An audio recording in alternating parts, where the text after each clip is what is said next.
Lunch, Lady Doris. Have you got any grease? Yes, we do. Then grease me up, woman! Hey folks, this is Grip Gizmo. Marinera and I have been working our butts off to bring you a brand new set of custom mapping tools. I'll be launching a full set of tutorial videos that cover every inch of what's new and how it all works when we release. But until then, I wanted to show off one of the features that Mara and I put together. We've long heard from the community that grips are a confusing mystery to many mappers, and it's a struggle to change values, compile the map, load the map, test, rinse, and repeat. To avoid that headache completely, I present the custom map template, Grip Gizmo.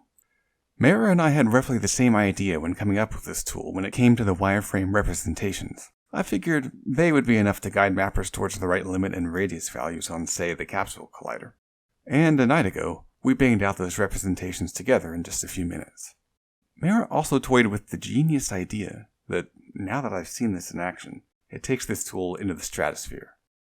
Why not bring the player hand directly into the editor and orient it so mappers can see exactly what these values do?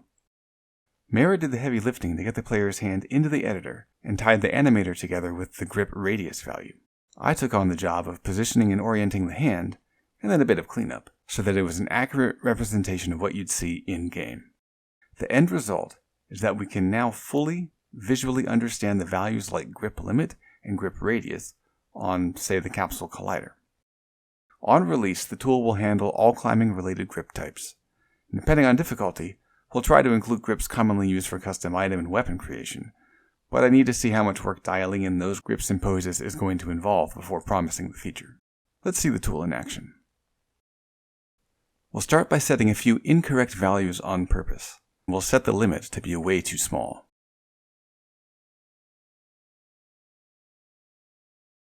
The pipe here will have a huge radius.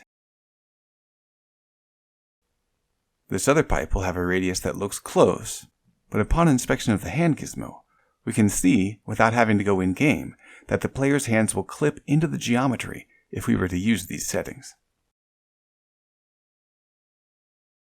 Let's test and verify.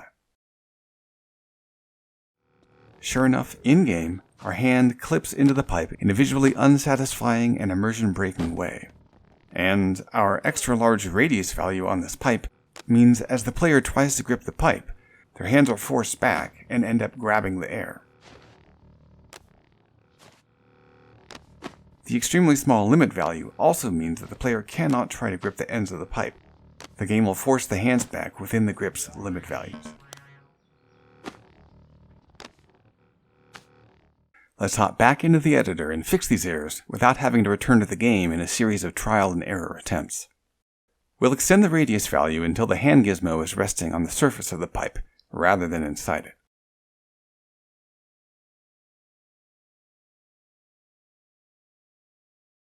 Next, we'll resolve our limit and radius values on this other pipe. Thanks to the gizmo, I have pretty high confidence that our grips will have ideal radius and limit values that avoid clipping or odd grip snapping movement.